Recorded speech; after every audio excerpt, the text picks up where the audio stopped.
le péché. Aujourd'hui, nous allons aborder un nouveau thème qui est le péché. Qu'est-ce que le péché? D'où vient-il? Héritons-nous d'Adam une nature pécheresse? Héritons-nous de la culpabilité du péché? Donc, la définition du péché. Définition. Le péché est tout manque de conformité morale à la loi de Dieu au niveau de nos actes, de nos attitudes ou de notre nature. L'être humain pêche contre Dieu non seulement par des gestes qu'il pose ou par des paroles qu'il prononce, mais aussi par des attitudes des cœurs et les pensées qui l'animent. En effet, la loi de Dieu donnée au peuple d'Israël dans le livre d'Exode dénonce aussi un certain nombre d'attitudes qui s'opposent à la loi de Dieu. Exode 20, verset 17. Tu ne convoiteras point la maison de ton prochain. Tu ne convoiteras point la femme de ton prochain, ni son serviteur, ni sa servante, ni son bœuf, ni son âne, ni aucune autre chose qui appartienne à ton prochain. De même, l'apôtre Paul nous présente les attitudes telles que la jalousie, la colère et l'égoïsme comme des œuvres de la chair. Galates 5, verset 20. Or, les œuvres de la chair sont manifestes.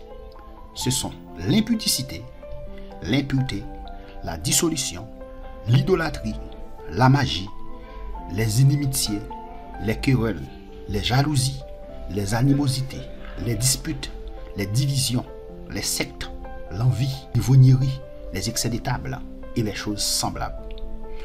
De manière plus précise, de manière plus positive, n'oublions pas que le premier commandement ne parle pas d'action ou de parole, autant que d'une attitude de cœur, soit aimer Dieu de tout son cœur. Donc, la définition du péché donnée ci-dessus précise que le péché est un manque de conformité à la loi morale de Dieu, non seulement au niveau de nos actions et de nos attitudes, mais aussi de notre nature morale. Notre nature même, l'aspect intérieur de notre personne, peut également être affecté par le péché. Avant d'être racheté par le Christ, avant d'être racheté par le sang de Christ, non seulement nous accomplissions des actes répréhensibles et avions des attitudes pécheresses, mais nous étions aussi pécheurs par nature. C'est pourquoi Paul dit que alors que nous étions encore des pécheurs, Christ est mort pour nous. Romains 5, verset 8. Ou qu'autrefois nous étions par nature destinés à subir la colère de Dieu comme le reste des hommes. Ephésiens 2, verset 3.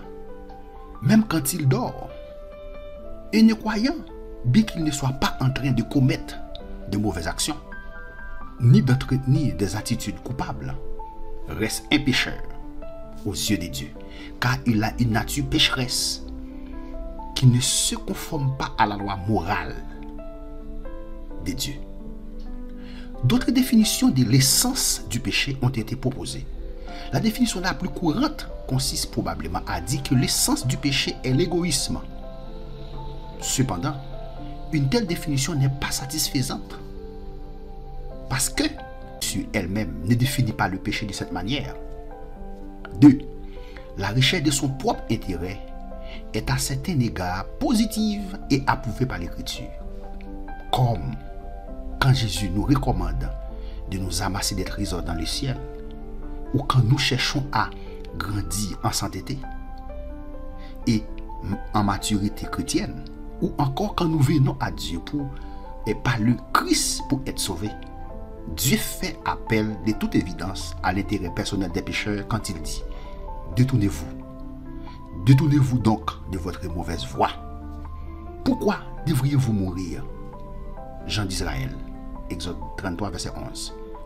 Donc, définir l'essence du péché comme étant l'égoïsme conduira de nombreuses personnes à penser qu'elles devraient abandonner tout attachement à leur propre intérêt, ce qui est assurément contraire qu'elles devraient abandonner tout attachement à leur propre intérêt, ce qui est assurément contraire à l'écriture. Que Dieu vous bénisse, que Dieu vous garde, que Dieu vous protège. C'était votre serviteur Jean-Fristel Pétion qui était en train de partager la parole de Dieu avec vous. Restez avec la paix de Dieu, restez avec la présence de Dieu. Encore, merci. Faites des commentaires, abonnez-vous et aimez notre page. À la prochaine pour une prochaine vidéo.